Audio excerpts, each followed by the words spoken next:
Pacific islands, where palms rise above the beaches and clouds pile high, are stepping stones today to Tokyo.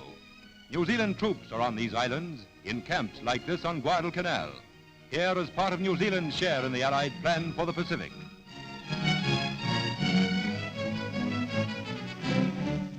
To help meet Japan's southward drive, first came men of the RNZAF to build air bases for defense and for attack.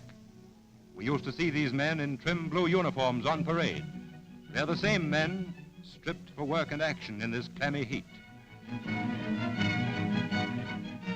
While Japan was bombing New Guinea and being beaten back by the Australians, American and New Zealand forces too were on the move against Japan, on the sea and in the air. As fast as bases were built or captured, Allied air power grew. More and more planes could be bombed up and sent roaring down the airstrips to hunt the Jap.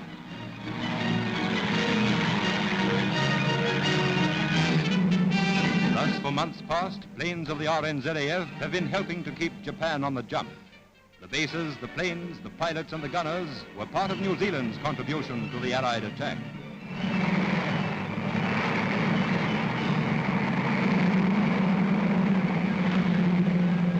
Meanwhile, more men were being trained and equipped, ready for advanced bases like this on Guadalcanal.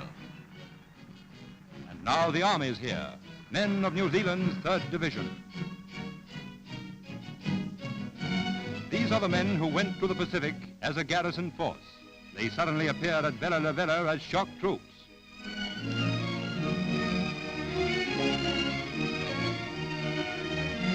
On other islands, they learned to work in the sticky heat. They helped to assemble supplies and equipment. They trained for their first jab at Japan.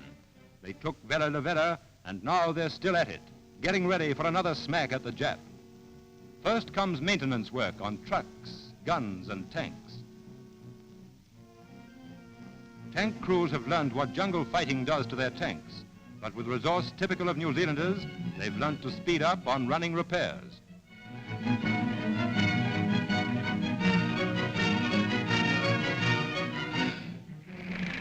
Testing tanks in tropical jungle here signals another move in the offing.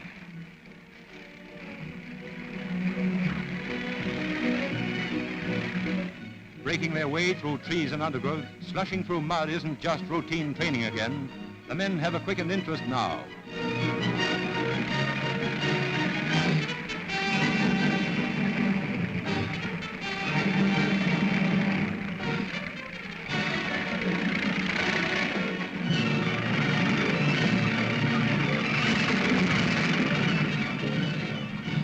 Jungle conditions keep the boys on their toes. Rivers in flood, jungles and mountain ridges make movement a hazardous business on these islands.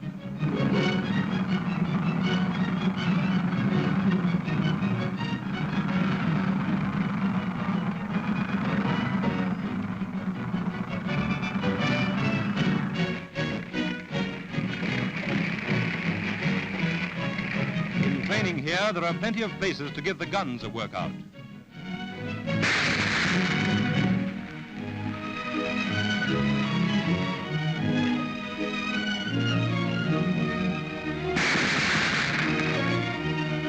But they don't stop for long in training. They're making ready to move again. The men draw water. In action, they may be crying for water, or they may be praying for rain to stop, pouring tropical rain that soaks them to the skin. There are trucks to be loaded, guns to be limbered up. It looks easy now, but it'll be tougher work soon, hauling them into position to plaster the Jap in his hideout. And now to the beach. Here, ships and barges are loading up.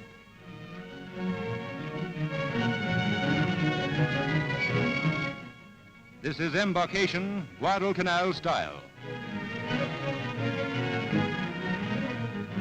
Into invasion ships go trucks and all. No cranes needed here. It takes planning and cooperation to assemble ships, men, supplies, equipment, and naval escorts for safe convoy. Long-range planning that includes having the men to do the work and the fighting.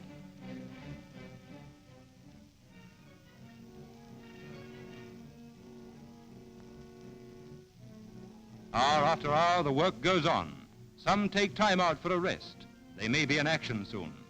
They can wear no shorts because of mosquitoes, no heavy clothing because of the heat, no steel helmets because of the noise they make in the jungle. But they can still laugh. Loading drums of oil and petrol is heavy loading, and they're dangerous cargo. One shot now from a prowling Zero could destroy ships and all, but there's no prowling Zero. While the loading continues, men can even cool off with a swim, in safety. For the Jap has cooled off too. American and New Zealand planes have made it too hot for him. Air cover and sea power have made possible movements like this. Since Vella La Vella and Treasury Island, the Jap has gone to ground and is waiting. To help dig him out, the Kiwis in the Pacific are on their way. They've had something to sharpen their teeth on. Now they're ready to force another showdown with Tojo.